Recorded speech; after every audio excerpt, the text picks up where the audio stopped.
Fomenta mais o grupo, né? Divulga o nosso canal também no YouTube, divulga também o Fantástico Mundo da Biologia, né? Para quem ainda não assistiu, quem não ainda não curtiu os vídeos, quem não se inscreveu, o Renan é o cara também que futuramente está na Rede Globo aí, é só o Boninho descobrir ele. Muito bom. Você é o cara, meu amigo, você é o cara. Bem, então vamos passar a bola para o John. John, tá contigo, tá, amigão? Beleza. Passa a honra da casa aí. A todos e a todas, sou o professor John Lennon França, né? Estou aí no grupo há quase uma década. Na verdade, vai fazer uma década, né? Esse ano, 2021, o professor começou o grupo em 2011. E é uma satisfação sempre muito grande, né? De estar passando com o professor, né? Ajudando ele quando é possível, né? Contribuindo com esses eventos que sempre engrandecem, né? A gente como educador, né? Como profissional da educação. E são eventos muito gratificantes. Eu mesmo tenho uma maçaroca de certificados aqui dos eventos que eu já tive a oportunidade de participar e espero que todos também tenham essa oportunidade, apesar de que nos momentos atuais a gente não pode estar confraternizando, né, se unindo, mas a ferramenta, né, digital possibilitou que a gente ultrapassasse esse obstáculo. Né? Então estamos todos aqui firme e forte, o grupo não morre, né, continua ativo. Hoje a gente vai ter aí o ar da graça da professora Ediane Cabral. Ela vai apresentar, ela escolheu um artigo, né? Eu acredito que seja um artigo que ela deva ter utilizado na pesquisa dela, que eu já vou falar já logo mais, mas ela também pode esclarecer um pouquinho da escolha do artigo. O artigo que ela escolheu foi a contextualização dos saberes para o ensino de biologia, que reconheça as identidades e as diferenças. Né? Então, o professor posta geralmente na segunda e na terça o link para todos terem acesso, lerem os artigos e, junto com a apresentação da professora Ediane, todos puderem fazer suas contribuições, suas reflexões, questionamentos, né, para que a gente possa aprender junto. Né? A professora Ediane, ela possui graduação em matemática, né, pela Universidade Federal do Pará, possui também uma licenciatura em pedagogia, tem pós-graduação em matemática fundamental e educação especial inclusiva, trabalhou na Prefeitura Municipal de Terra Alta, também como professora na Universidade Paulista, e hoje atua no SESC e na Prefeitura Municipal de Inhangapi. Ano passado, né, em dezembro de 2020, ela qualificou o trabalho dela de mestrado, a dissertação dela de mestrado, com o título Decolonizando o Ensino da Matemática no Clube de Ciências, professor Dr. Cristóvão Diniz, os problemas das medidas. Né? Essa qualificação foi feita junto ao Programa de Pós-Graduação em Estudos Antrópicos da Amazônia, o PPGA-A, da UFPA, e está encaminhando aí para a sua defesa, né, para pegar o título de mestre, né? Então, meus parabéns, Ediane, e a bola é sua, tá? Boa apresentação, boa palestra.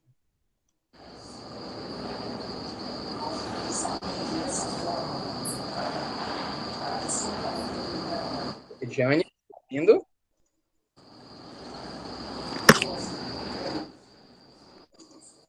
Ediane?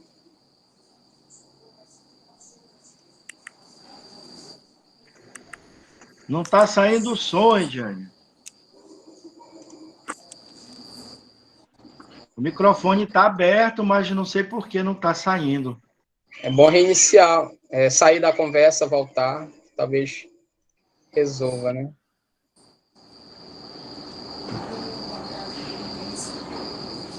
Pessoal, enquanto a Ediane vai organizando lá, se eu só completar o que o John já falou. Então, o pessoal que está no grupo, né, a gente vê que tem muitos colegas novos, pô, é muito legal, eu gosto de ver assim, cheio, temos 28 participantes. Então, pessoal, um grupo de estudo, um grupo de pesquisa, ele só vai contribuir efetivamente para vocês que querem fazer mestrado, doutorado, especialização, querem aprimorar o projeto de pesquisa de vocês, quer melhorar como é que tu vai fazer a tua pesquisa, se você lê os artigos com antecedência. Se você vier só assistir a apresentação do colega, vai contribuir, vai, mas não tanto quanto se você tivesse lido. E se você leu, aí você pode fazer as suas inferências, pode criticar, né? A gente sempre procura fazer traçar algumas críticas em cima do artigo. Alô? Sempre Alô, agora sim, agora tá dá. saindo agora? Agora sim, Seja agora tá bem-vindo. beleza. Acho que era o problema no microfone. Agora Quer dizer, tá ok, Jane. Ah, tá. Beleza. Graças a Deixa eu Deus. só fechar o meu raciocínio rapidinho. Então, pessoal, leiam os artigos antes. Como o John colocou, na segunda ou terça eu já coloco lá o link. E eu vou divulgar de novo amanhã, lá na fanpage do grupo, todo o cronograma até o final de maio. Tá, pessoal? Porque eu acho que a gente só vai com o grupo até na primeira semana de junho. Eu ia até colocar isso lá no Zap, mas o meu celular, ele se apaixonou pelo cara lá da assistência técnica, que ele me entrega, ele chega em casa, ele quer ir voltar de novo para os braços do rapaz lá. Aí ele voltou para assistência de novo. Então, avisando para os colegas, os meus orientandos principalmente, que eu vou estar de férias de 5 de junho até 15 de julho, se não me falha a memória, são 45 dias. Então, nesse período, eu vou estar em off. Tá? Então, nesse período, que aqueles que estão pensando em defender, tem que correr um pouco não, bastante, né? Porque a gente já vai chegar no mês de maio, né? A defesa tem que ter um prazo maior para a banca olhar, né? De revisão da minha parte do que na qualificação, né?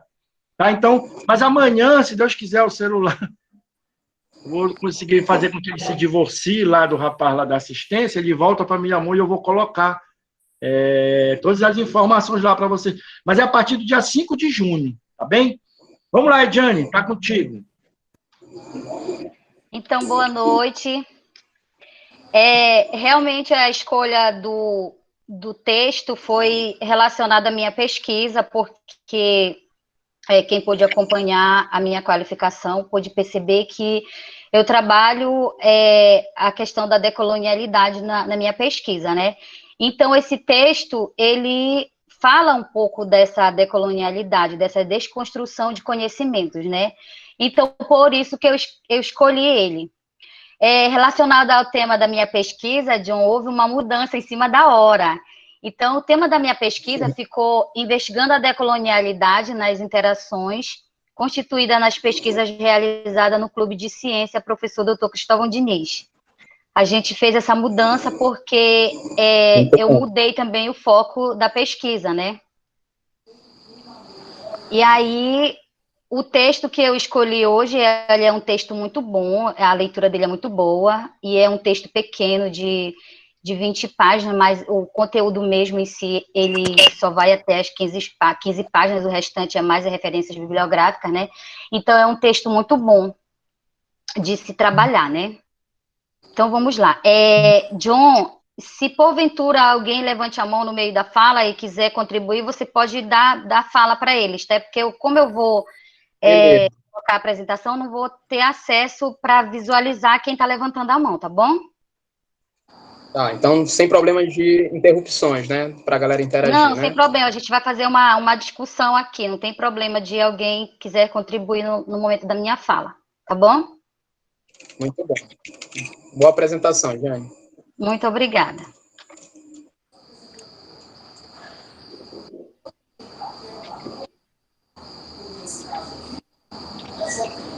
Tá aparecendo ou não?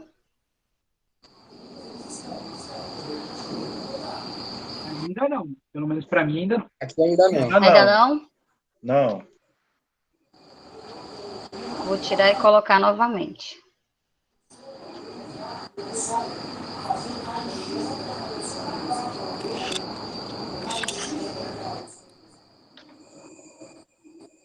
Agora foi. Ainda não. Ainda não tá? Agora vai abrir. Ainda não abriu.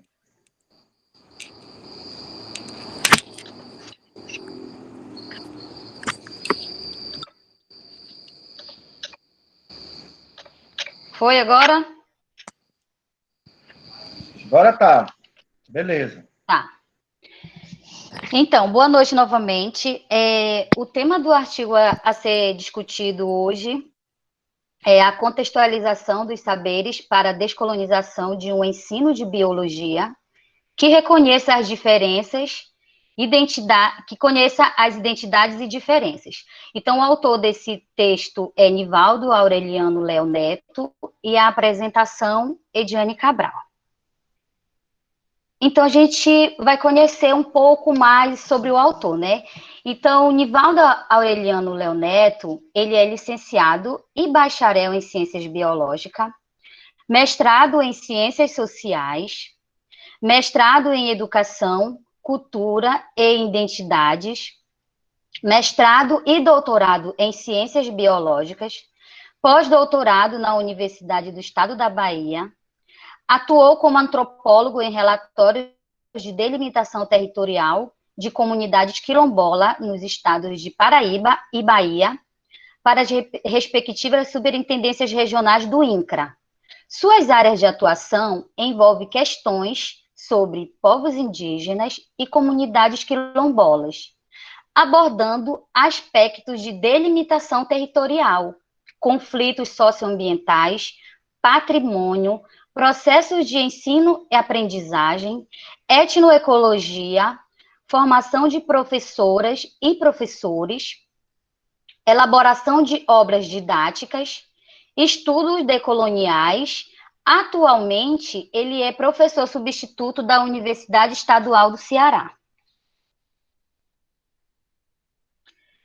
Então, o texto, ele tem o resumo, ele tem a introdução, depois ele divide mais em 3 partes, só que a introdução do texto, ela já é inclusa dentro do último tópico do resumo. A gente consegue perceber a conclusão, porém, ele não fez ela em tópicos, né? O resumo é um resumo bem claro, ele abrange tudo o que é discutido dentro do texto, né? Então, ele fala sobre a desvalorização dos saberes pertencentes aos povos e comunidades tradicionais.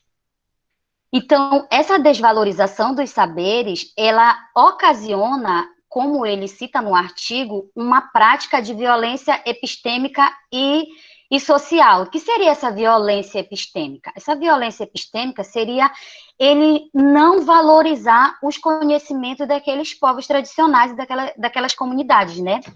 E a raça é que faz a discriminação da raça.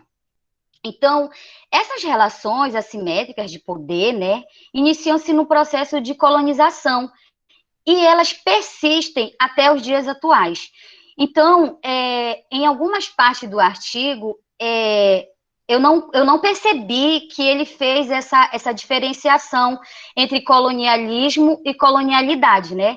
Então, quando ele diz que esses processos de colonização ela persiste até os dias atuais, significa dizer que nós, enquanto América, nós sofremos o processo de colonização. Esse processo de colonização, ele teve um início e teve um fim, né? Que nós podemos chamar também de colonialismo. Porém, acabou a colonização, acabou o colonialismo, que era aquele sistema de servidão, mas a gente continuou sendo escravos dos costumes que nós herdamos dos nossos colonizadores. Então, a colonização acabou, mas ainda existe até hoje a colonialidade, que no caso seria essa persistência até os dias atuais, né? A colonialidade. Então, ele diz também que educar numa perspectiva da etnoecologia, que a etnoecologia foi o tema que ele trouxe para falar nesse artigo dele, né? Então, educar nessa perspectiva da etnoecologia, ela acarreta numa pluralidade epistemológica, que seria valorizar os conhecimentos dos outros povos. Ou seja, não é só o conhecimento que nós herdamos dos nossos colonizadores, que são válidos nas escolas, mas também valorizar esses conhecimentos dessas comunidades tradicionais, desses povos, do índio, do negro. Então, é importante que haja essa pluralidade epistemológica, né? Então, é um trabalho que ele volta para fazer uma reflexão sobre o potencial desses saberes locais, né? Que evidencia o ensino da biologia. E aí esse ensino da biologia, ele fala muito no texto dele que tem que ser um ensino que seja pautado ou baseado numa educação que ela seja antirracista, que ela seja libertadora e que também ela seja democrática, né? Então, que seja valorizado esses outros conhecimentos e não só aqueles conhecimentos que são passados nas instituições escolares, né? Então, é mais ou menos isso que ele prega nesse artigo dele, e que ele deixa isso bem claro dentro desse resumo, que é preciso reconhecer as identidades, né? Os processos de educação, eles sendo escolares ou não escolares, eles precisam ser valorizados, que esses territórios onde esses povos tradicionais eles estão inseridos, eles precisam ser estudados, eles precisam ser valorizados dentro das escolas desses territórios.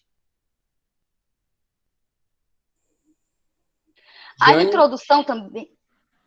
O professor quer uma pergunta, isso, o professor Malheiro. Fique à vontade, professor. Está com o seu microfone desligado.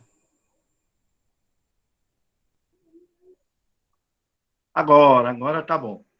Na verdade, não é uma pergunta, é só para contribuir com o grupo como um todo, né? Então, como eu falei rapidinho no início, aí depois da fala do John, o nosso grupo aqui, ele, além da apresentação dos colegas, a gente procura ir fazendo algumas reflexões sobre os pontos básicos de cada texto, de cada artigo. Então, aqui eu vou falar um pouquinho sobre a questão do resumo. Então, o que vocês acharam desse resumo que o Nivaldo fez? Então, veja só, o resumo, aí fica a dica para aqueles, como eu falei no início, porque tem colegas aqui que estão pensando no doutorado, outros estão pensando no mestrado, TCC e por aí vai.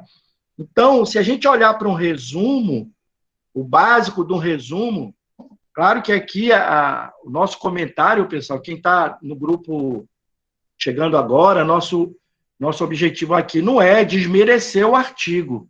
Muito pelo contrário, o artigo eu li e achei que ele está bem legal. O nosso objetivo aqui é ir ressaltando alguns pontos para aqueles colegas que depois vão fazer os resumos e tal, tu ter o cuidado. Então, esse resumo, na minha concepção, na forma como está colocado aí, por exemplo, a gente não identifica com clareza a questão de pesquisa, né? Que, se não tivesse a questão de pesquisa, poderia ter o objetivo. O objetivo, ele, pelo que eu entendi, seria aqui. Ele fala a reflexão sobre o potencial dos saberes locais, sobre o ensino de biologia pautado em uma educação antirracista, libertadora e democrática. Então, vejam que um resumo, ele precisa ter uma pequena contextualização, como ele coloca lá em cima. Agora, vejam que ele contextualizou praticamente metade do resumo. Então, um resumo mesmo, ele deveria ter uma contextualização um pouco menor, ele deveria inserir a questão de pesquisa ou o objetivo, como ele colocou aí, ele deveria definir a metodologia, se é pesquisa qualitativa, se não é, se é revisão bibliográfica. E aqui, a gente lendo o resumo, a gente não tem dimensão do que realmente foi feito. Claro que a gente entende a ideia básica que está aí, mas o resumo em si, ele não, na minha opinião, não sei o que vocês acham, ele não contém os pontos básicos que um resumo deveria ter, né? Então, volto a repetir, a gente não está criticando o autor, a gente está levantando questões para vocês pensarem. Quando vocês forem construir o resumo de vocês terem atenção. Se alguém quiser completar aí, tá bem? Então, era essa a minha contribuição. Tá, realmente. Professor, e até mesmo durante o texto, a gente não consegue observar essas questões, né? A metodologia que ele utilizou, a gente compreende como que ele trabalhou por conta que ele vai desenvolvendo isso durante o texto, mas ele não escreve claramente isso dentro do texto, né? Então, na introdução, ele fala sobre processo, né, da colonialidade, as relações assimétricas do poder e a colonialidade do conhecimento. Então, nesse processo da colonialidade, ele fala um pouco sobre a organização da sociedade, né? Então, que ele vem falar que a distribuição desse conhecimento, né, ele está basicamente pautado numa valorização da razão, né? E essa universalização do conhecimento que tem esse padrão eurocêntrico, né? Então, esse padrão de geração do conhecimento. Então, a organização da sociedade, ela está organizada nesse padrão de geração do conhecimento que é percebido através da razão, né? Então, o que se tem hoje é que esse conhecimento científico, ele é racional, ele não leva em consideração os outros conhecimentos que são gerados por outros povos. É só esse conhecimento eurocêntrico. E aí, ele diz que alguns critérios, né, alguns critérios racionais, eles foram percebidos. Então, o que seriam esses critérios que foram percebidos? Que é uma separação que tem entre a cultura e a natureza, entre a razão e a emoção, entre o corpo e a alma, né? Então, ele diz que com essa separação, com esses critérios de racionalização, o que acontece? Que a civilização, né, a vitória dessa civilização, ela já era uma vitória certa.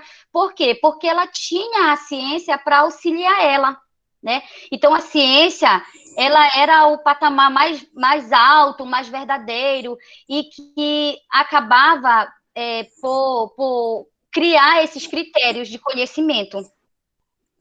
E aí, com isso, foi decorrente dessas relações que são assimétricas, né? Relações assimétricas do poder.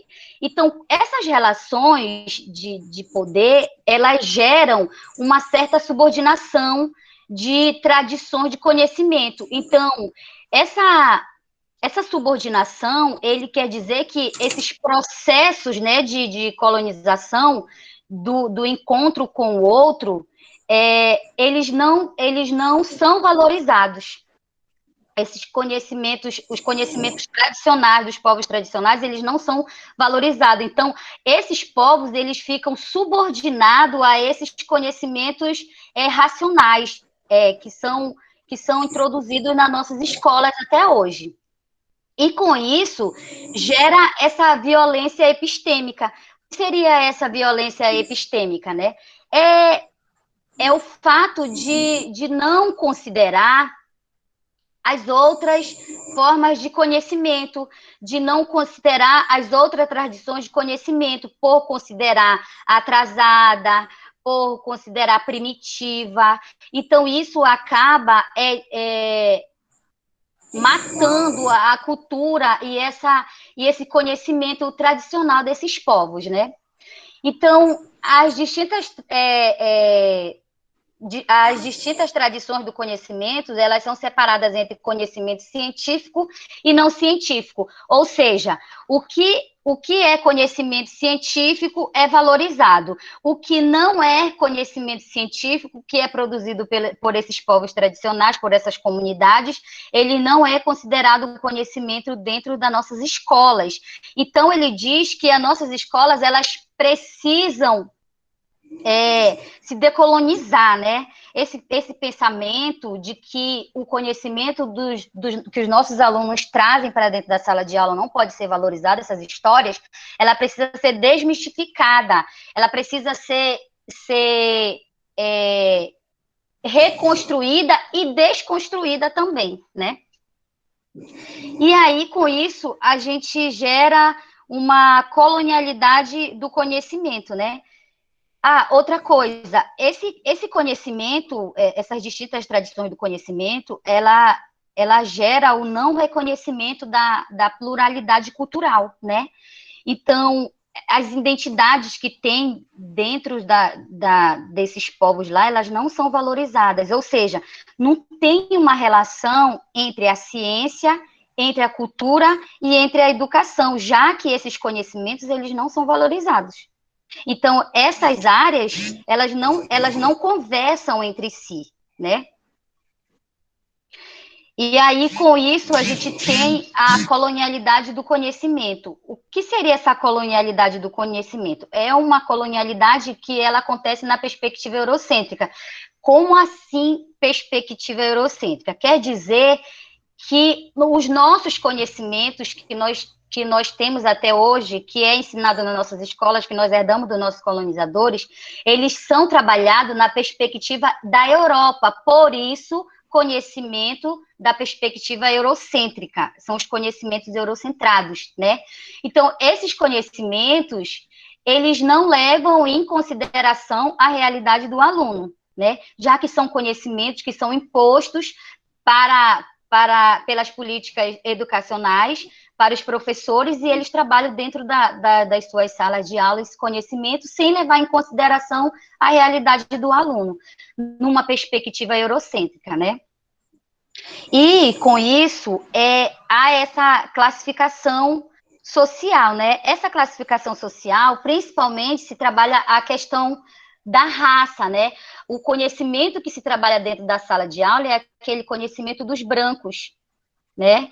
Então, com isso, o único conhecimento que é válido, são esses conhecimentos que foi herdado pelos brancos, né? E com isso há essa violência epistêmica, né?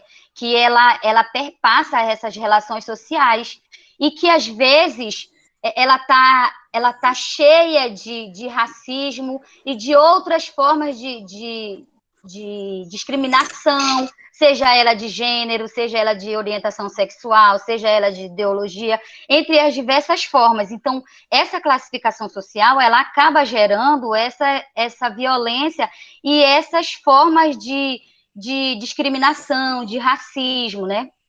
Devido a essas relações sociais. E aí, essa legitimação do conhecimento, ela só passa a ser valorizada, né, com esses conhecimentos eurocêntricos, né? E eles desconsideram os outros conhecimentos que são fruto das experiências, que são fruto do dia a dia dos nossos alunos, e que eles precisam ser inseridos dentro dessas instituições escolares, né? Ele diz que a escola, ela é uma reprodutora de significados, então ela precisa se desconstruir e reconstruir, valorizando esses conhecimentos. Por isso que ele diz que é interessante que haja uma reformulação dessas políticas e práticas da pedagógica, né? Então, ele fala que muito se alcançou com algumas reformulações, né? Ele cita a LDB, que ele fala que a LDB, ela pautou alguns artigos relacionados ao pluralismo de concepção pedagógica, falou um pouco sobre a diversidade étnico-racial. Então, ela diz que esses processos, eles precisam ser inseridos e eles precisam ser formativos, ou seja, não basta o professor saber que tem que trabalhar aquele conteúdo dentro da sala de aula, mas ele precisa se formar e formar também os seus alunos para que eles se reconheçam na diversidade, né? Então, ele diz também que tem algumas leis como que também reformularam o ensino, né? Que trouxeram a obrigatoriedade do ensino de história no ensino de história da cultura afro-brasileira e indígena, e isso ela tem que perpassar nas diversas modalidades de ensino, né? Então, assim, foi alguns marcos importantes para a prática de ensino e aprendizagem que reconheçam essas diferenças. Então, ele fala que foi um marco muito importante para que esses povos eles pudessem ser reconhecidos e valorizados, né?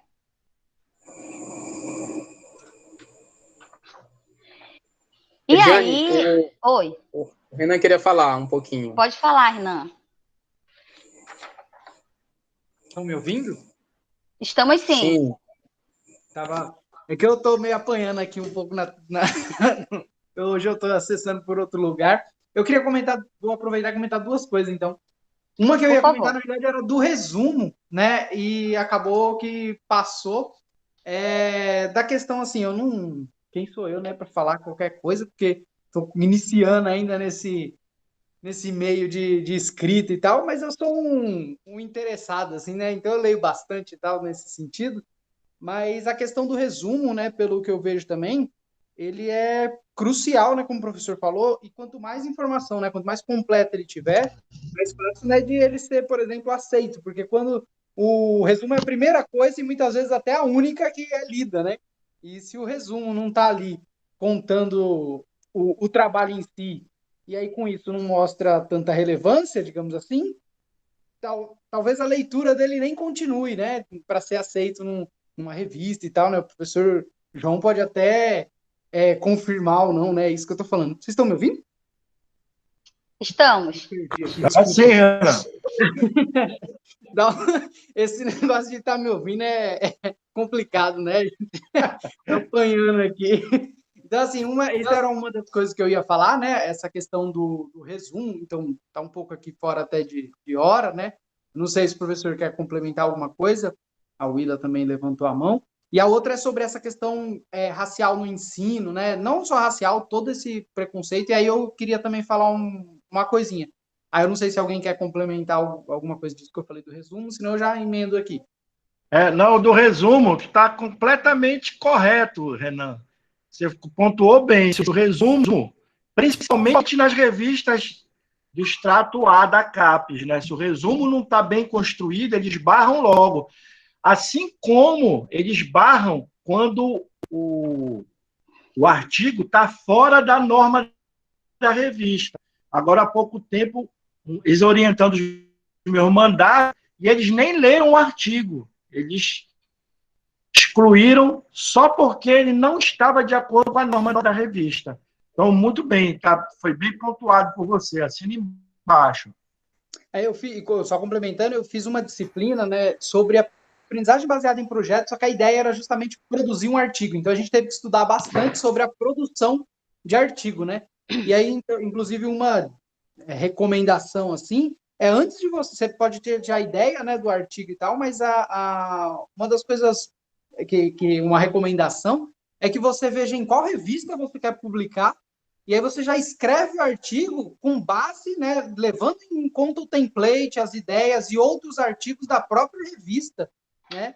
E aí, sim, você manda bala. E outra coisa, eu ainda não fiz isso que eu vou falar agora, né?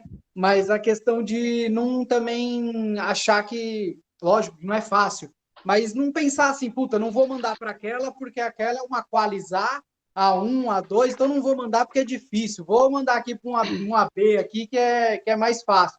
E se o artigo, né, tiver bem escrito e com esses padrões, né, não custa tentar, né? Depois, se não der certo, tudo bem. Aí depois você tenta direcionar esse artigo para outra, mas que o ideal é você focar assim mesmo, né? Tipo, e tentar, né? Dar as caras. Eu ainda não joguei ainda não tem nenhum publicado, não, em Qualis, mas estou buscando. Vou planejar isso aí direito. Posso comentar? Só complementar a ideia do Renan? Pode. Oi, gente, boa noite. Eu queria complementar, era isso que eu ia comentar que o professor falou. Muitas vezes os editores das revistas, eles apenas abrem os artigos, veem se os artigos estão formatados de acordo com o template que eles colocam, ou de acordo com as orientações, que muitas revistas não têm, né, essas orientações, e leem os resumos. Se não se enquadrar dentro do escopo da revista, ou então, se eles não compreenderem a ideia que o artigo está querendo repassar, eles não aprovam, eles já rejeitam e eles nem avaliam o que a gente possa ter colocado, e muitas vezes o artigo se encaixa no escopo, mas como a gente não construiu bem o resumo, então eles não aprovam, né? Então essa questão do resumo realmente faz diferença. É lógico que a gente tem aquela liberdade de escrita, porque hoje em dia nós vemos vários modos de escrita, né? E aí entra nessa questão do estilo de escrita, então a gente, de uma maneira geral, segue uma escrita bem acadêmica, bem rigorosa, que atende a esse rigor acadêmico, mas muitas vezes existem outros estilos. Mas de padrão, esse rigor é o que os editores seguem mais.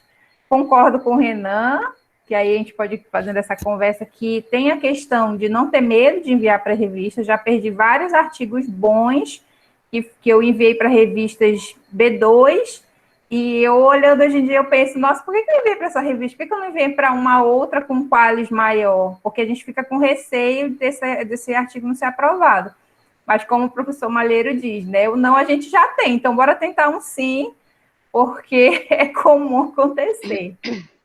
Agora, uma outra questão em relação ao resumo é quanto ao trabalho acadêmico. Como o professor disse, que a gente que está querendo fazer, tem que gente que está no mestrado, doutorado, ou fazendo TCC, ou construindo um texto da especialização. Gente, o resumo é uma parte muito importante do trabalho. Muitas vezes, eu que às vezes oriento alguns trabalhos de TCC, vejo os alunos dando pouca atenção ao resumo, né?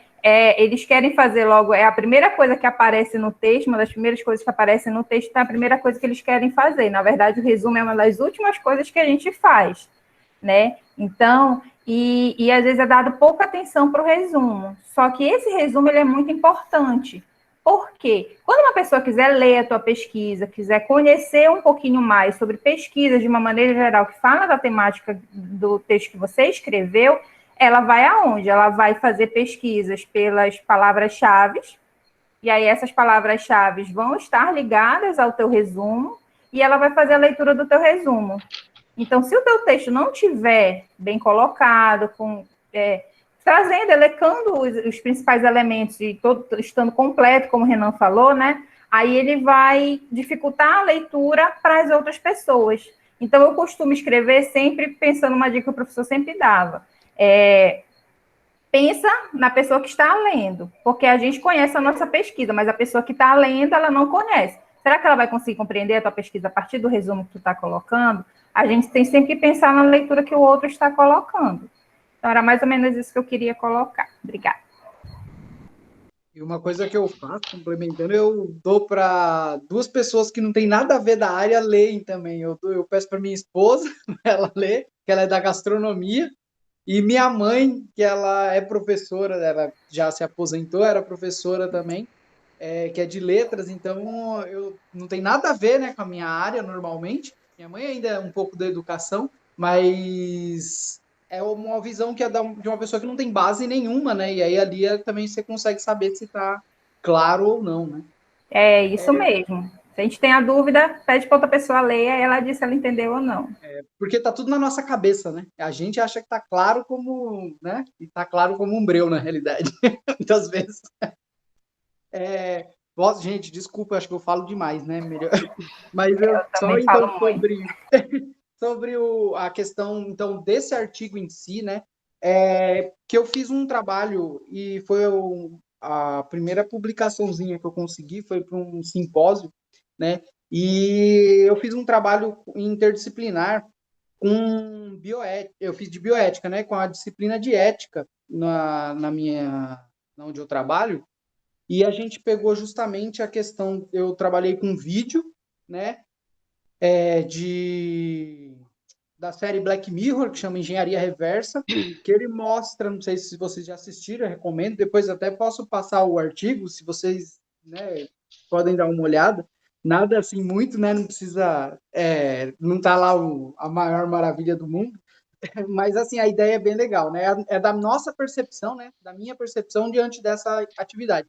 E o interessante foi porque eu dou aula na periferia de São Paulo, né? Eu dou aula na escola técnica, que precisa de prova para entrar e tal, então ocorre uma seleção, mas ao mesmo tempo na região periférica. Então eu tenho a maioria dos meus alunos, né? São de baixa renda, né? E vêm de escola pública, mesmo, e eu tenho, então, bastante aluno, né? Situação de vulnerabilidade, de questão de cor, né? Então, tem bastante aluno negro, E tem muito arraigado isso. E aí a gente tem essa questão, né, desse ensino eurocentrista aí, né, de mostrar essas coisas. E a gente quer mostrar, não, gente, ó, vamos enxergar aqui, né, esse preconceito que a gente tem, né, dentro da própria periferia, né, de uma pessoa com a outra. E aí a gente associou, então, né, a questão, eu trabalhei essas questões bioéticas relacionadas, então, à genética, porque nesse filme ele mostra a questão, tipo, como se fosse de uma eugenia, né? Para quem, não vou ficar também dando spoiler, né? Mas para quem quiser assistir é bem interessante. E aí a gente trouxe o livro Espetáculo das Raças, não sei quem conhece, da Lilia Schwartz, que ele fala justamente a questão da ciência, de como a ciência, ela, como é que eu posso dizer?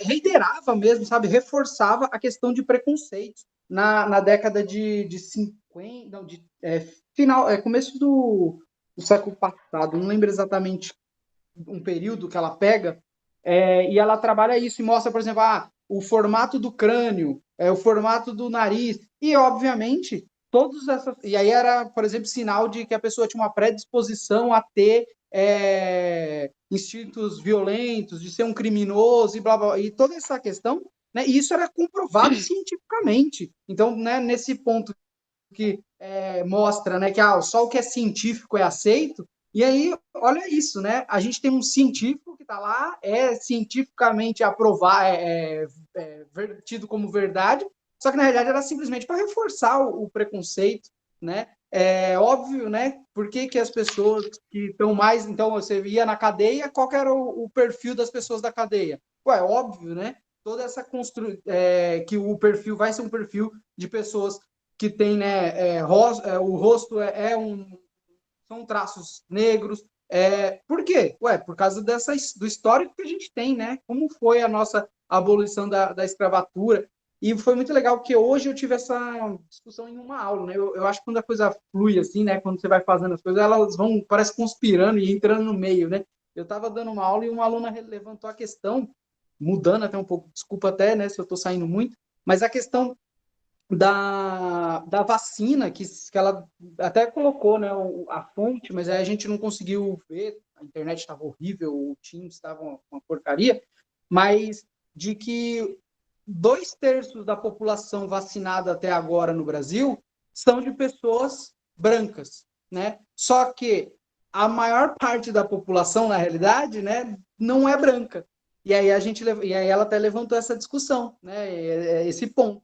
E olha como que a gente está, né, com um problema. Aqui em São Paulo, acredito no Brasil inteiro, tem a questão do drive-thru, né, de vacina, tá? Mas precisa de carro para ir, né? E qual que é a parcela da população que tem carro, né? Então, são coisas que a gente tenta desconstruir. Aí foi isso que a gente tentou, que os alunos mesmos levantassem preconceitos, né? E que percebessem como que tudo, né? A sociedade, ela conspira para reforçar os preconceitos, e dentro dessa própria sociedade que ela sofre esse preconceito, né? Que ela está ali inserida. Então, a gente queria que eles levantassem. Eles começaram a levantar situações de problemas que eles sofrem e tal, e que muitas vezes eles nem percebiam, né? Desculpa, gente, se eu me estendi demais, peço perdão. Mas é isso que eu queria dizer. Muito bom, Renan, é isso mesmo. É isso mesmo, Renan. Então, assim... Jane, antes de você continuar o próximo slide, depois que você fizer os comentários sobre as falas, o Gernei quer falar também. Tá. Então, assim, o que acontece é que com essa perspectiva, essa classificação social que aconteceu, né? Então, muitos professores, eles começaram a questionar a ciência, né? Então, lá pelos anos 90, muitos professores começaram a questionar e se perguntar por que é essa ciência hegemônica, porque só existe uma ciência, né? E aí, com isso, eles começaram a fazer esses questionamentos, por que não era valorizada a outra ciência, que ela é trabalhada fora da sala de aula, a ciência desses povos tradicionais. Então, essa crítica à hegemonia da ciência, ela foi muito forte, e isso acabou com que eles tivessem uma reformulação nos currículos, né?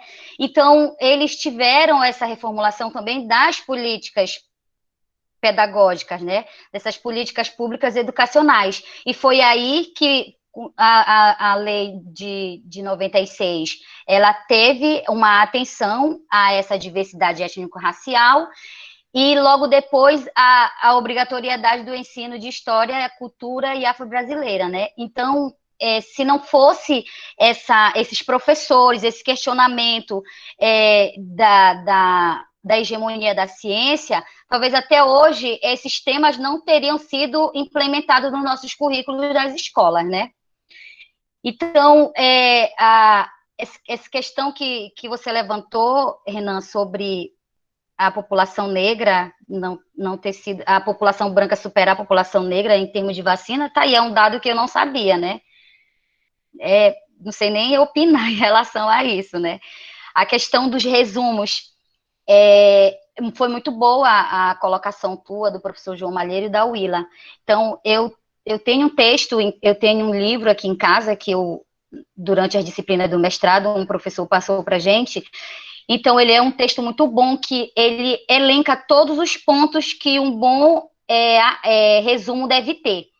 Então, como é que geralmente eu faço? Eu pego esses pontos que está dentro da minha dissertação e depois eu faço um texto fazendo uma ligação em todos eles.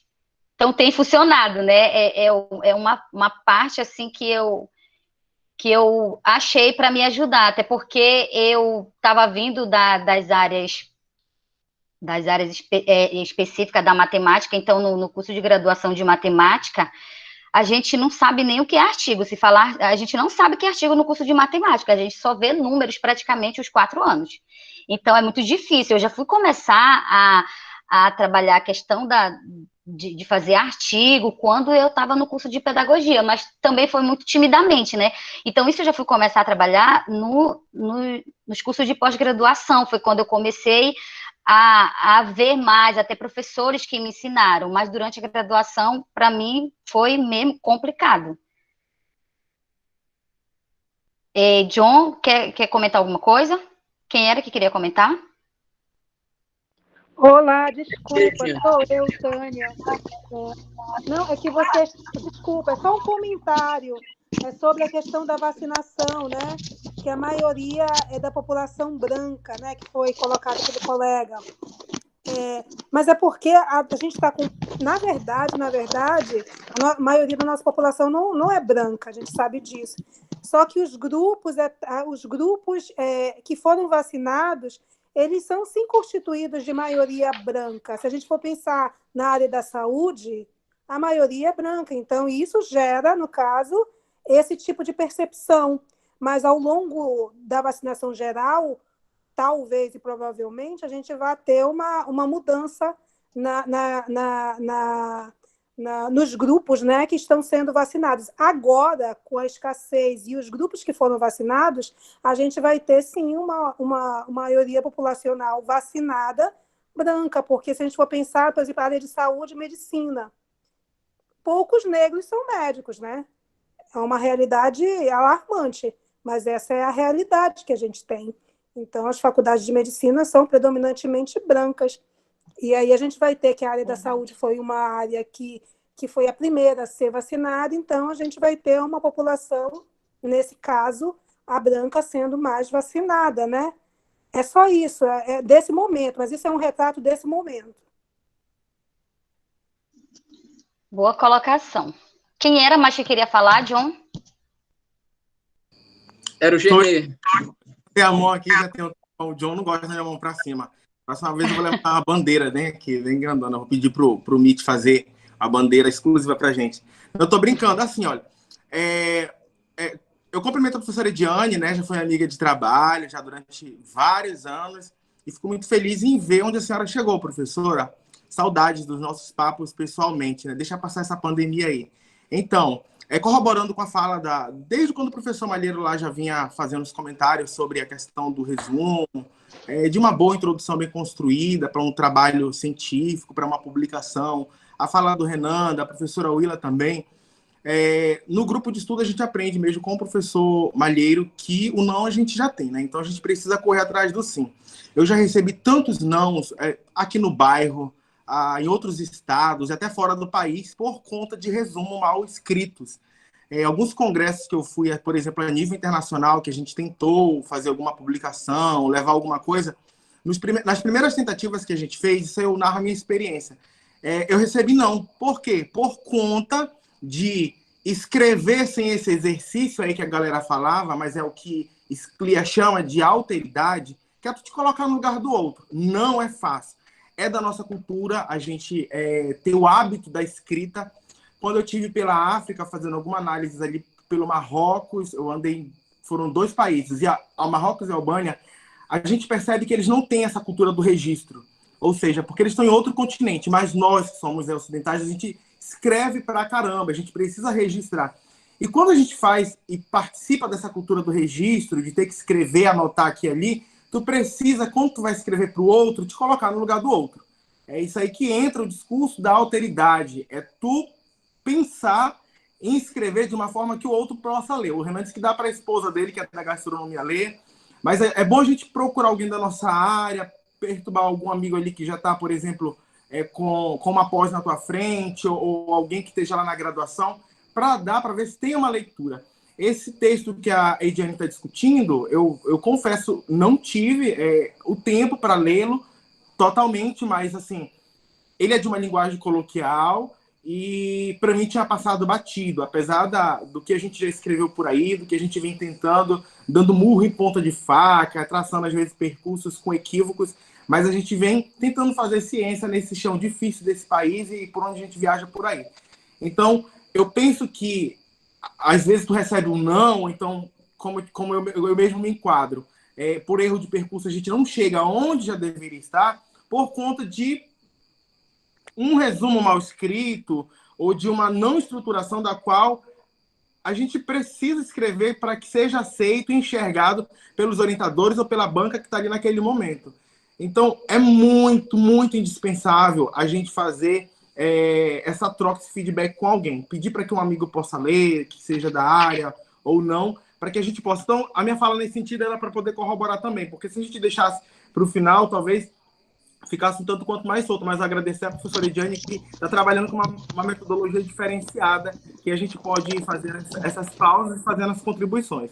Eu não vou me delongar, porque eu sou pedagogo, falo mais do que a boca, a Ediane me conhece. Então, no final, a gente está aqui acompanhando, a gente coloca outras colocações também acerca da sua apresentação. Obrigado pela oportunidade, pessoal. Boa noite. Obrigada, Gernê. Então, dando continuidade. Pode continuar, Ediane. Tudo bem. E aí, então, saiu o parecer da CNE em 2004, né? Então, esse parecer ele veio para fundamentar as diretrizes curriculares nacionais para a educação, né? Principalmente relacionado às relações étnico-raciais. E ele queria refletir e propor, né, estratégias de reconhecimento. Então, isso implica em políticas afirmativas e de justiça para essas populações afro-brasileiras, né, e indígenas.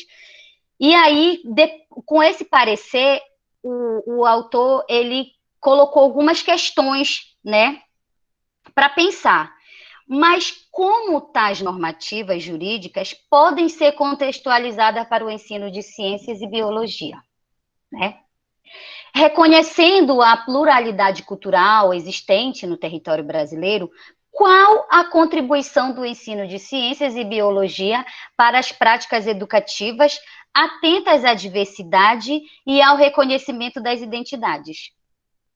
Qual a importância dos saberes locais em sua maior parte de tradição oral para a educação contextualizadora e decolonial? Então, foram algumas questões que ele levantou, né, de acordo com as leis educacionais, e essas questões levantadas, ele buscou respondê-las no decorrer do artigo, né, que nós vamos ver mais à frente. Ele trouxe um tópico que ele ele nomeou como a etnoecologia e os conhecimentos ecológicos locais. Então, etnoecologia, o que é etnoecologia? O que é que ele diz? Que é uma forma de investigação dos sistemas, de percepção, cognição e uso do meio ambiente, né?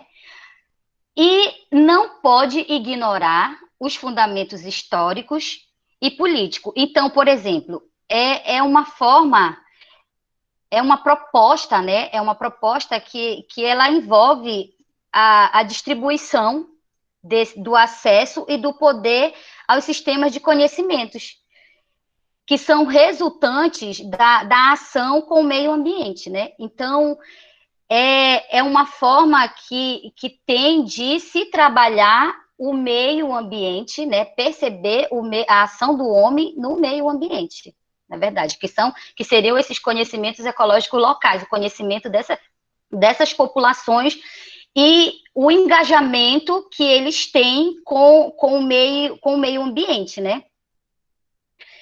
E aí, com isso, ele veio falar sobre as abordagens etnoecológicas. Então, essas abordagens etnoecológicas, elas almejam a crítica ao cientificismo. Então, o que é que ela vem dizer? Que ela vai fazer uma crítica à ciência pura e aplicada. Então, ela aborda, ela propõe uma relativização da ciência, né? Que a ciência, ela seja reconhecida não só no meio acadêmico, não só na escola, mas também nos lugares não escolares. Que essa ciência que ela é produzida nesses lugares não escolares, ela também seja reconhecida, né? Que não somente aquela ciência que está no âmbito acadêmicos, que ela seria superior aos demais conhecimentos, aos conhecimentos locais. Então, isso pode atuar numa investigação participativa.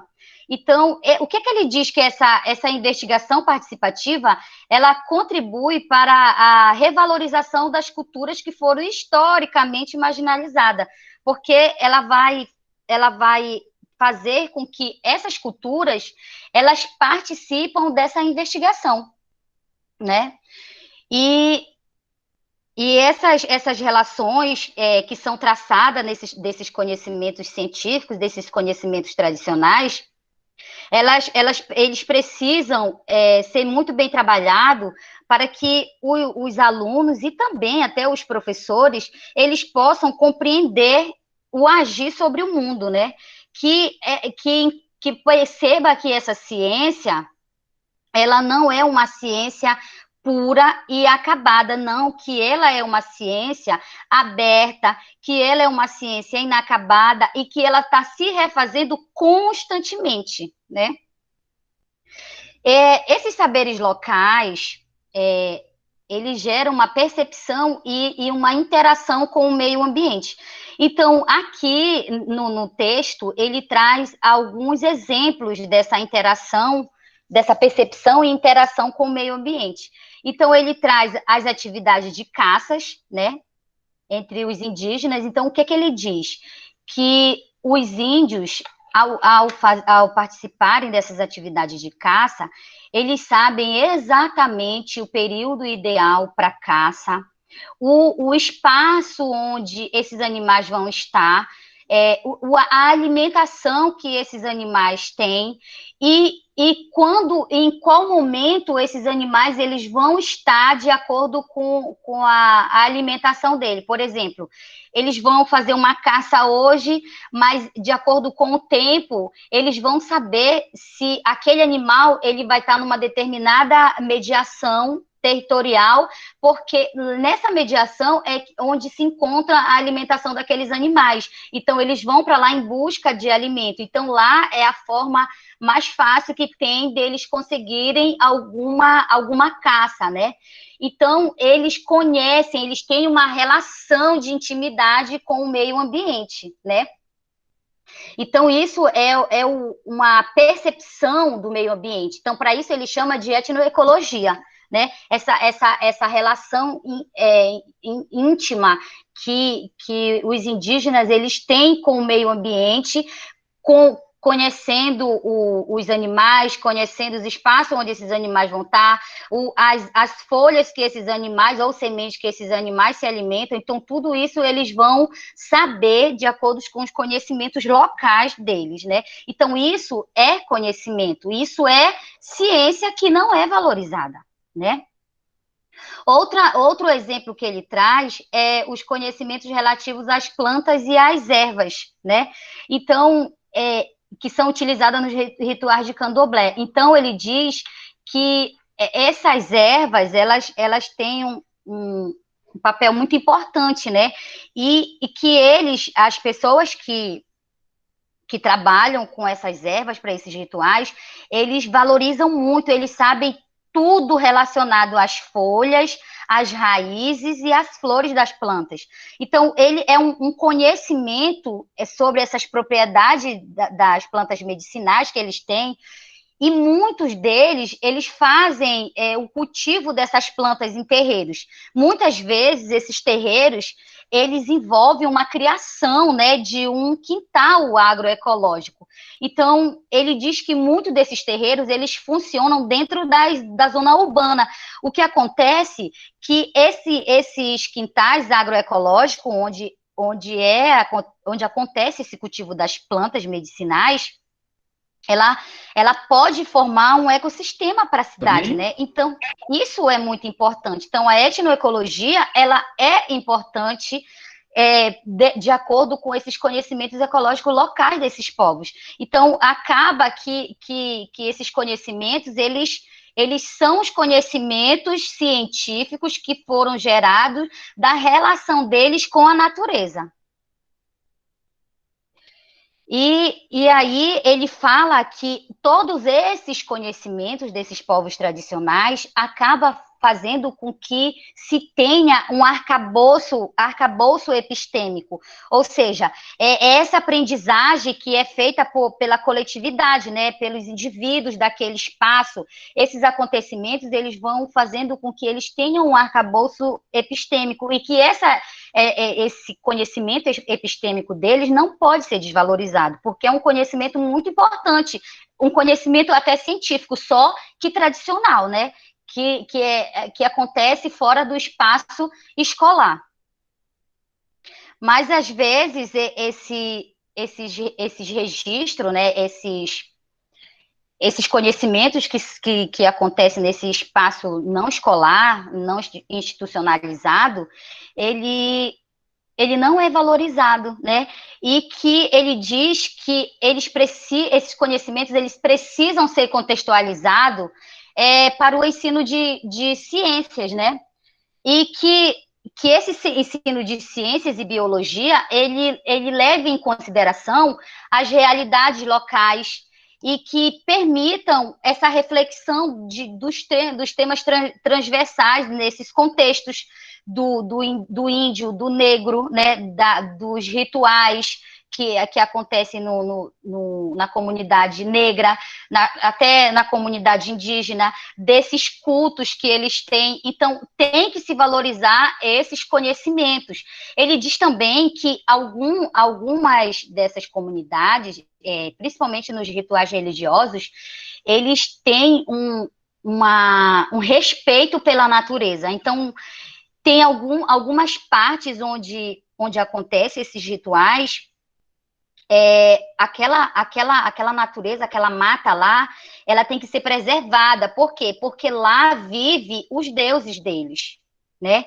Então, acontece que esses rituais religiosos, eles promovem também uma educação ambiental, né? Então, isso tem que ser valorizado no ensino de ciências e biologia. Ele deixa bem claro isso no texto. E aí, depois, ele traz outra temática, que é escutando memórias, saberes e fazeres para uma educação contextualizada. Então, aqui, ele traz um pouco da experiência dele enquanto pesquisador, né? que essa parte do Escutando os Saberes, Memórias, Saberes e Fazeres, foi uma pesquisa que ele fez, uma pesquisa de 3 anos, né? E que ele foi uma pesquisação de gestão compartilhada, que ele diz, que ele fez em parceria com o Patrimônio Cultural e também com que recebeu o nome do Buraco ao Mundo, e foi feito em parceria com o Quilombo Indígena Tiririca dos Crioulos. Então, esse quilombo, ele é localizado em Pernambuco, e o que é legal desse quilombo é que eles se auto-reconhecem enquanto quilombo, né? Há um auto-reconhecimento deles. E é um quilombo indígena, ou seja, lá nesse quilombo mora tanto negro quanto índio. E o mais interessante é que há o casamento de negros com indígenas. Então, principalmente dos indígenas, que eles chamam de pancará, lá é chamado de pancará. Então, há muito esse casamento entre eles. Então, eu achei isso fantástico, assim, no texto dele, né? Que é muito difícil a gente ver um quilombo indígena, onde há esse casamento entre negros e índios, né? E aí, esse estudo dele, eles fizeram um inventário participativo dos bens patrimoniais da Tiririca do Crioulo. Então, esse inventário, eles foram ouvir os povos tradicionais que residem nesse quilombo. Então, eles partiram dessa pesquisa, né? E essa pesquisa ela foi compartilhada com a comunidade, com os moradores, e esses moradores, eles atuaram como pesquisadores, né? E eles fizeram entrevista com eles iam na casa das pessoas mais antigas e ouvia, assim, a memória oral foi muito importante nesse inventário, porque eram os saberes que eles tinham naquele momento, né? Os saberes orais deles, né? E eles ouviam as pessoas mais antigas, eles estudaram a religião, estudaram a cultura, estudaram tudo deles e criaram algumas coisas para ajudar a educação desse crioulo, né? Desse quilombo crioulo. E aí, o que foi legal é que eles também tiveram a união de outros profissionais, que eles estavam ligados à universidade e outros não. E aí eles tiveram biólogo, antropólogos, historiadores, profissionais de artes visuais, profissionais das mídias digitais, etnomusicologia. Todos esses profissionais, eles ajudaram a criar esse saber fazer, né? Esse material para auxiliar os professores. E aí, o que foi que eles criaram? Eles fizeram a gravação de um CD duplo, fizeram um livro e vídeos, eles fizeram trabalhos com expografia colaborativa, do qual houve uma exposição, né? Desse quilombo indígena, Tiririca dos Crioulos, e esse quilombo, ele ficou, essa exposição, ela ficou por muito tempo montada nas cidades de João Pessoa e Recife. Então, essa exposição, ela foi muito importante, porque ela deu mais visibilidade a essa comunidade, ela valorizou esse quilombo indígena enquanto um instrumento político, né? E logo depois, todo esse material, ele pôde ser adquirido pelos professores, porque ele ficou disponível em um blog. Então, os professores, eles iam lá, eles baixavam esses materiais, né? E trabalhava com esses materiais dentro da sala de aula. Eles criaram também o livro Tiririca dos Crioulos, do qual o autor desse texto, ele também é autor desse livro, Um Quilombo Indígena. Então, o livro Tiririca dos Crioulos, O Quilombo Indígena.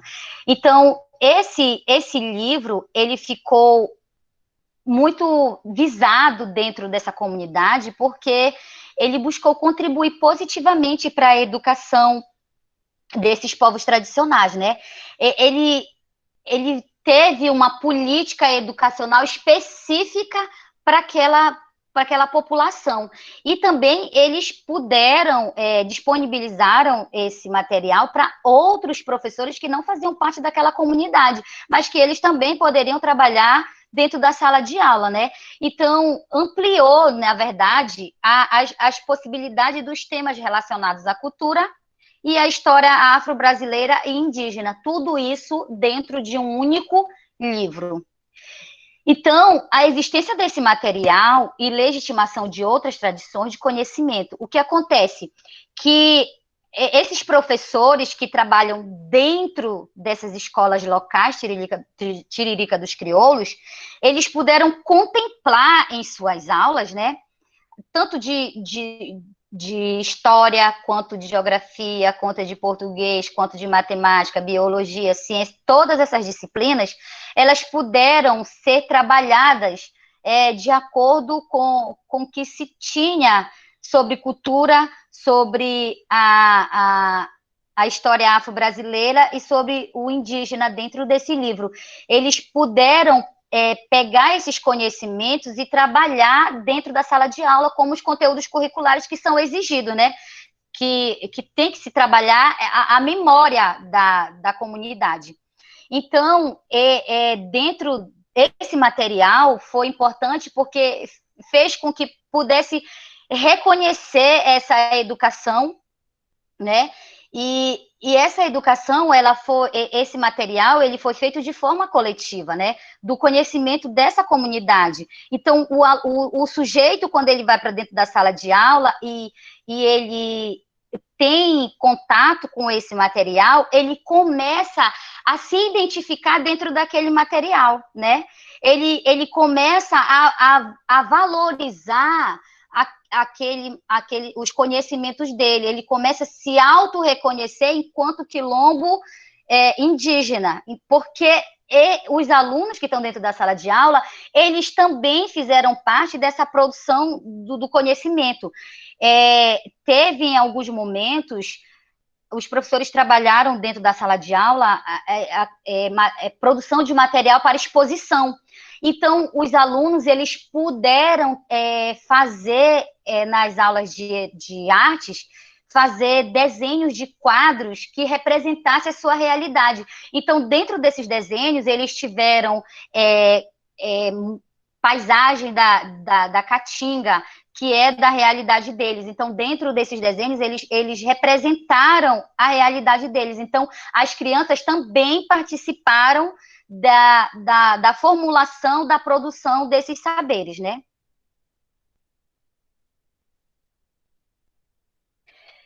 E o outro tópico que ele traz é a ecologia dos saberes. Quem são os sujeitos do ensino de ciências e biologia? Então, pensarmos nossas ações enquanto educadores e educadoras. Então, pensar nas nossas ações considerando a pluralidade de culturas, né? Então, considerar essa pluralidade de culturas, ela deve ser importante, principalmente nos processos de formação dos profissionais que trabalham o ensino de ciências e biologia no que tange às políticas culturais. Então, ele diz que esse campo político da formação dos sujeitos e da coletividade presente naquele espaço, ela tem que ser um espaço que venha valorizar essa pluralidade cultural, né, que existe lá dentro.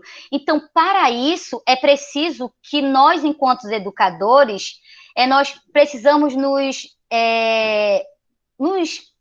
reformular, na verdade, os nossos pensamentos, reconhecendo a cultura que é trabalhada lá dentro, reconhecendo o conhecimento daqueles alunos como sendo conhecimento válido também, porque ele diz que isso também tem que partir do professor, porque o professor, ele se encontra muitas vezes engessado nessa educação tradicional, e ele não consegue pensar além disso, ele não consegue desconstruir esse conhecimento que ele tem, né? Então, é preciso que nós, enquanto profissionais, nós pensamos também nesses processos de formação, né? Que ela seja também voltada à pluralidade e também às políticas culturais. E aí, ele diz que há uma necessidade de uma pedagogia crítica sobre a identidade e a diferença. Então, que essa pedagogia que ela seja trabalhada dentro da sala de aula, ela tem que ser uma pedagogia que ela venha criticar a identidade e a diferença, que seja uma pedagogia decolonial, como a Catherine Walsh, ela diz, né? Que seja uma pedagogia que ela negacione esse conhecimento tradicional, que está dentro das escolas, que está dentro dos sistemas educacionais, que comece a valorizar as diferenças, que comece a valorizar os indivíduos nas suas especificidades, né? Que capacite esses sujeitos para trabalhar a afirmação do eu dentro dessas comunidades, que tem esse reconhecimento, né? Que essa construção desses conhecimentos, dessa afirmação dessas identidades, a partir do momento que eu começo a criticar dentro da sala de aula, eu começo a fazer com que o meu aluno ele se reconheça na diferença, ele reconheça a sua identidade e se reconheça enquanto quilombo indígena, né? Como no caso que foi discutido aqui no artigo. E para essa pedagogia crítica, ele traz para discussão a educação intercultural. Então, a educação intercultural, ele diz que ela foi fruto de muitas reivindicações, né? De alguns movimentos sociais, não só dos movimentos indígenas, mas também dos movimentos negros, né? E que essa educação intercultural, ela vem justamente para denunciar o racismo, para denunciar as diferentes formas de manifestação de discriminação que ainda, infelizmente, existe nos dias atuais, e que ela exige uma reparação por parte do Estado, né, de políticas afirmativas, que essas políticas afirmativas elas venham contribuir para essa valorização da identidade, para essa incorporação dessa identidade, dessa diferença dentro dos currículos escolares, e que essa educação ela valorize as diversas formas de cultura, né, de produzir cultura também. E as ciências naturais e suas práticas no ensino de pesquisa e a intercientificidade. Então, ele diz que essa intercientificidade, ela é muito importante, é também uma das formas de pedagogia crítica, né? Então, porque ela também ela é entendida, a intercientificidade, como uma crítica ao conhecimento tradicional, né? A ciência tradicional e a ciência moderna. Porque ele diz que a intercientificidade, ela fala que é uma interação, né? É uma interação que há entre essas duas ciências, a ciência moderna e a ciência tradicional. Então, ele diz que essa relação que tem entre essas duas culturas que são diferentes produz diversas formas de interculturalidade, produz também diversas formas de interrelação e também produz diversas formas de conhecimento. Por isso que essa pesquisa, as ciências naturais, e ela é importante para a pesquisa porque ela gera essa intercientificidade, que é a diversas formas de produção de ciência, não só a ciência moderna, mas também a ciência tradicional. E aí ele fala um pouco sobre algumas práticas de ensino de ciências e biologia, né? Então, ele deixa aqui, ele elenca 4 práticas que ele considera interessante, que ele considera importante para o ensino de ciências e biologia, levando em consideração, né, a ecologia dos saberes. Então, o que é que ele diz? Ele diz que o ensino de ciências e biologia é pautado em uma educação libertadora, em uma educação antirracista e democrática. Então, o que ele quer dizer? Que a gente tem que favorecer os diversos diálogos que existem nessa comunidade, né? As diversas identidades que existem lá dentro. A gente tem que valorizar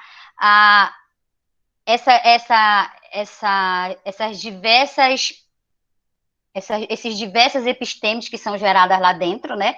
Mas, para isso, é preciso que antes de começar a pensar numa educação antirracista, libertadora e democrática, é preciso pensar também e refletir sobre as causas, né, que geraram esse não diálogo dentro dessas comunidades. Por que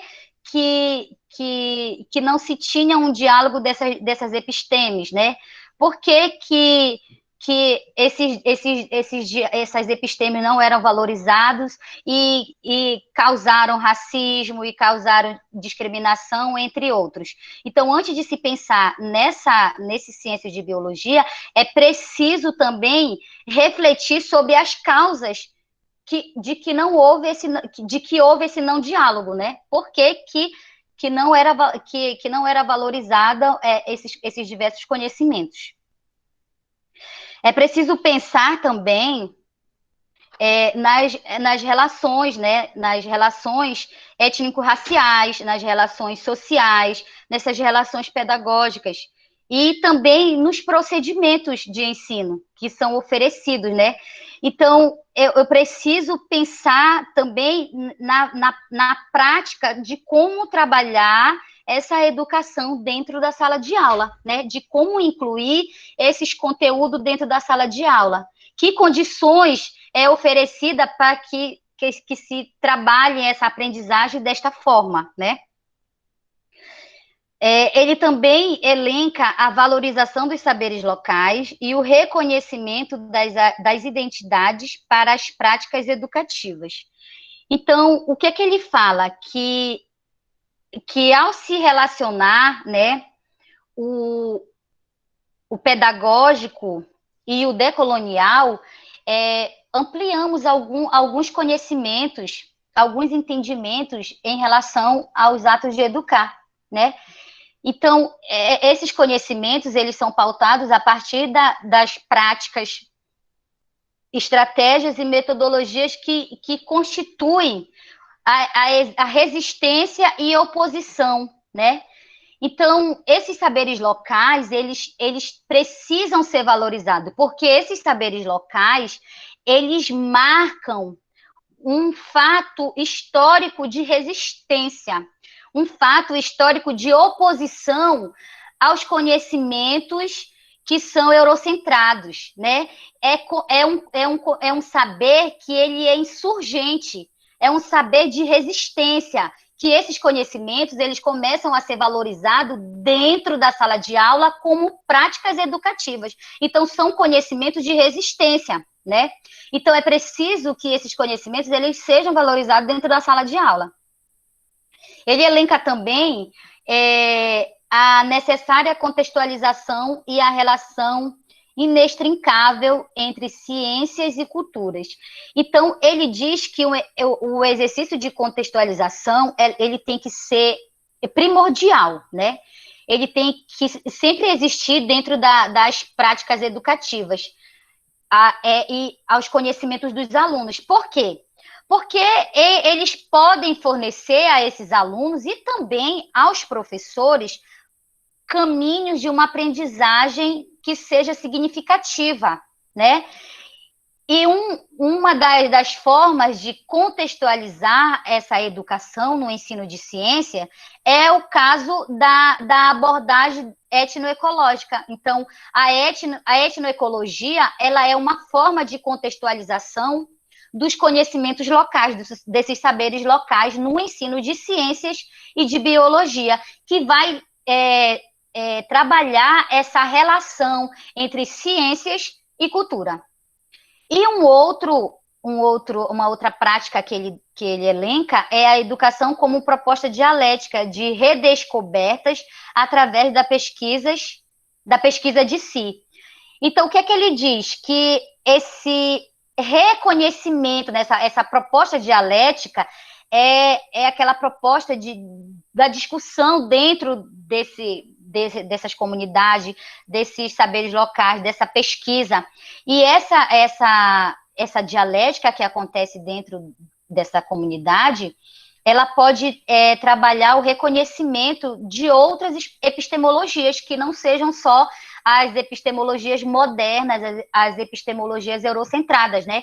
Que ela implica numa descolonização de nós mesmos enquanto professores, porque nós fomos educados levando em consideração os conhecimentos eurocêntricos, né? Então, a partir do momento em que você está disposto a redescobrir novos conhecimentos, a redescobrir novas epistemes, você também está se descolonizando, você está reconstruindo os seus próprios conhecimentos, né? Porque ele diz que a etnoecologia, ela participa disso, ela trabalha exatamente isso, esse questionamento de reconstrução sobre si mesmo, né? Sobre você enquanto profissional de ciências e biologia. Ele diz que reconhecer outras identidades, outros saberes locais, acarreta essa reconstrução dos profissionais de biologia, né? E ele fala também que é preciso que a gente repense a nossa prática educativa, né? Que é preciso que nós, enquanto professores, nós possamos ser profissionais pesquisadores, que nós possamos estar em constante pesquisa, em constante diálogo com o nosso público-alvo, que são os alunos, né? Nos questionar constantemente, nos reconstruir. Ele diz que quando nós passamos a fazer esse exercício na nossa prática educativa, a gente supera a cópia. O que seria essa cópia? É que nós estamos copiando o que nos foi passado de geração em geração, esses conhecimentos eurocêntricos. Então, ele diz que, a partir do momento em que nós nos tornamos profissionais,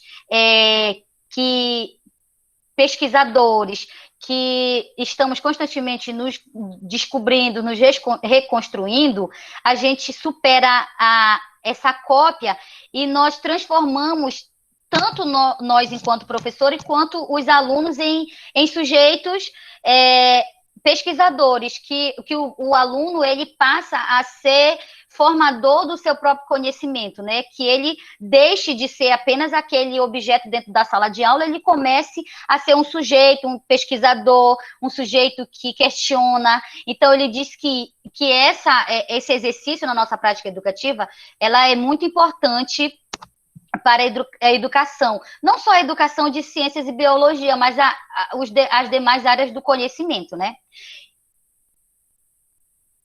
Então, era isso que a gente queria discutir sobre esse texto. Muito bem. Parabéns, Ediane. Palmas. Obrigada.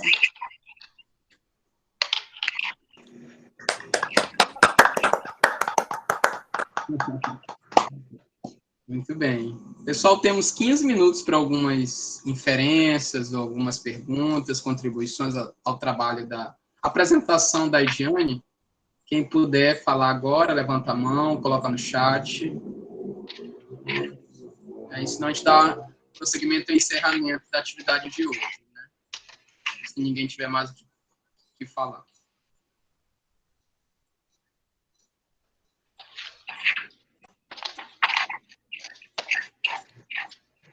Oi, John. Oba, Malheiro.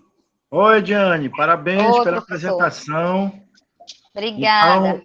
Então, como eu falei no início, né, o nosso grupo visa também orientar os colegas, né, em apresentações, né? Então, vejam que, em geral, quando a gente apresenta assim os trabalhos, né, como a Ediane socializou com a gente, vejam como os slides dela foram slides enxutos, né, não muito carregado de texto, né? Então, isso é legal, né? Então, isso também é um exercício que a gente tem que ir praticando ao longo da nossa pós-graduação, ao longo da graduação mesmo, evitar aqueles slides muito carregados de texto, né? Que a pessoa tem que ficar lendo, né? Então, parabéns, Ediane, né?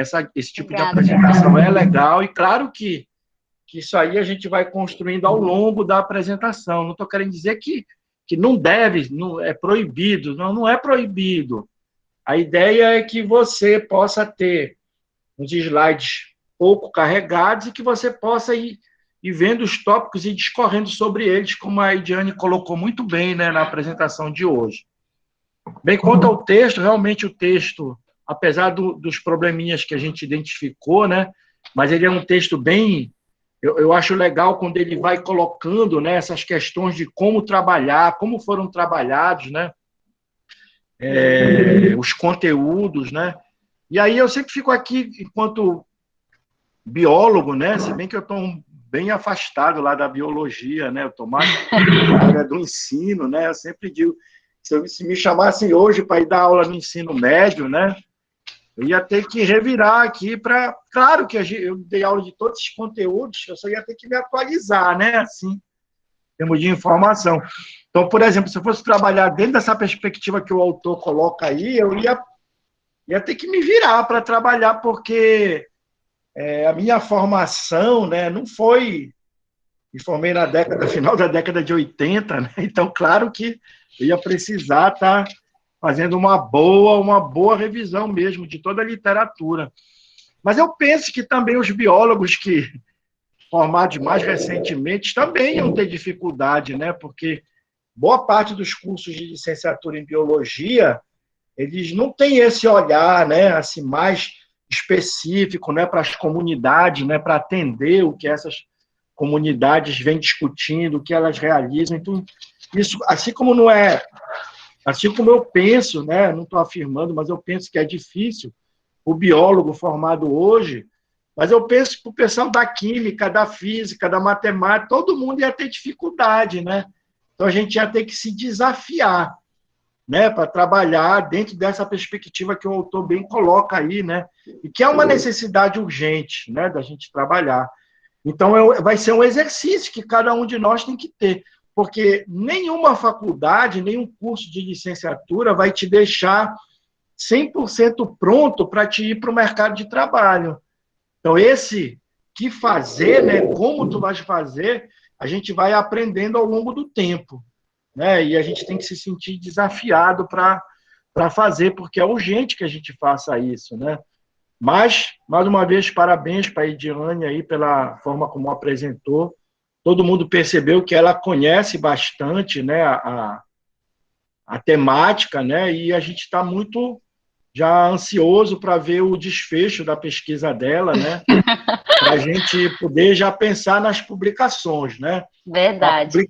A publicação é que eu sempre falo, né, e todo mundo que comentou aí deixou bem claro a importância da publicação, né. Então, quando eu vejo, por exemplo, um ex-orientando meu, ex-orientando aqui, termina a pesquisa e não tenta a publicação, sinceramente, eu fico um pouco triste, porque a gente vê tanta pesquisa boa e que foi feita e que, como ela não é submetida, a gente deixa de socializar com a comunidade científica aquilo que foi feito, né? Então, se você domina bem o referencial, se você confia na tua pesquisa, né? A Willa colocou bem lá no início, acho que o Renan também, né? Que às vezes você fica com receio, né? Pô, vou mandar essa minha pesquisa para quem? Pô, tem que mandar para A1, se você considera, você acredita no que está sendo feito, você manda para A1, né? O não, ele é certo, né? Como eu sempre digo, né? O não, ele é certo. Se vier o sim, beleza. Se vier o não, a gente tira proveito do não também. Porque lá nas considerações, por isso que as boas revistas, né, que estão lá, todas, no extrato B também tem muita revista boa, mas no extrato A1, geralmente, boa parte do comentário dos árbitros, por mais que ele te diga, olha, o teu artigo não cabe aqui para uma revista A1, mas ele já te dá muitos encaminhamentos para te arrumar o artigo e apresentar, quem sabe, para uma A1 também, ou para a mesma, ou para uma outra revista A1 ou A2. Né? Então, mesmo diante do não, a gente tira proveito disso. E a gente tem que ter aquele jogo de cintura, né, pessoal? Primeiro, botar na cabeça que ninguém é o bambambam, ninguém sabe tudo, né? E que a gente comete, vai errando, vai acertando, né? A gente vai vivendo assim, mais ou menos, dentro dessa perspectiva do erro, do acerto, do erro, do acerto. É aquela história, né? A gente tem que ter aquele jogo de cintura. É tipo quando a gente é mais jovem, né? Eu, quando eu era mais jovem, quando eu paquerava, né?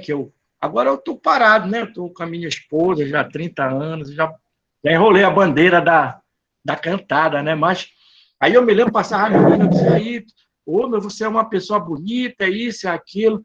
Aí a moça dizia assim, pena que eu não posso dizer a mesma coisa de você. Aí eu, malandramente, né, dizia, faça como eu, né, minta, né? Então, quer dizer, você tem que ter aquele escritura mesmo diante do improvável, né? Então, a gente vai dando aquele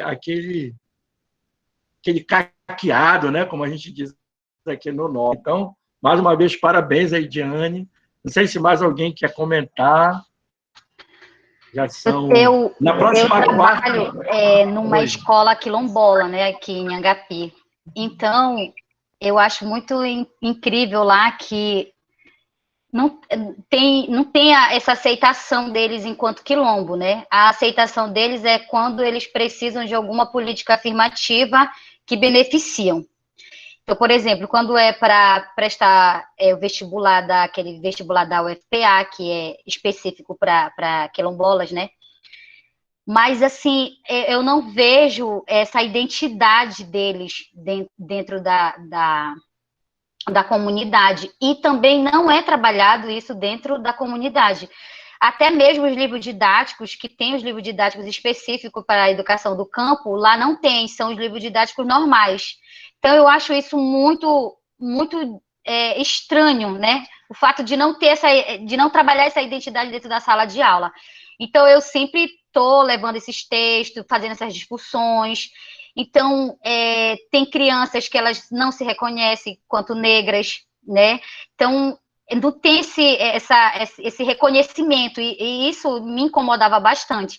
Então, durante esses anos trabalhando lá, eu venho fazendo essas discussões dentro da sala de aula com os alunos, então eu já venho percebendo que já houve uma melhora, né? Mas essa parte do texto que fala sobre o inventário participativo, eu achei fantástico, e eu acho que seria um excelente trabalho para fazer na comunidade, porque os alunos, eles iam participar como pesquisadores, né? Então, a gente ia fazer essa pesquisa com os idosos da comunidade, e nós íamos montar aquele livro que dava para trabalhar dentro de sala de aula, não só eu enquanto professora, mas também os demais professores. Que lá dentro desse livro ia estar a história da comunidade, a identidade da comunidade, a valorização desses conhecimentos. Então, a forma como eu trabalho dentro da sala de aula, valorizando esses conhecimentos com as crianças, é só a parte que eles vão ilustrar alguma coisa da realidade deles, ou eles vão fazer um texto dissertativo falando da realidade deles, ou algo parecido. Mas o inventário, ele é completo, porque ele vai trabalhar todas as formas, tanto de conhecimento dentro dessa comunidade. Então, eu acho que é um trabalho que eu vou levar para a coordenação e direção para a gente tentar trabalhar nessa comunidade. Eu achei fantástico. Muito bom. Professor, só uma contribuição, pegando a fala aqui da nossa colega Diane, parabéns, tá? Em primeiro lugar, Diane. Obrigada. Apresentação. Exatamente era o que eu estava pensando e iria falar, que com relação ao que você falou sobre esse livro, né, da comunidade, tem que ser algo que vem de cima, né? Apesar de muitos professores já usarem, né, essa didática, de usar a cultura para o ensino, é muito lento, né, esse nosso processo. Então, teríamos que ter algo que vem de cima, a partir da nossa lei, né, nossa LDB, nosso plano nacional, né, porque fica muito conteudista, o professor chega na sala de aula, abre o livro na página tal, ensina aquilo, pronto, vai embora.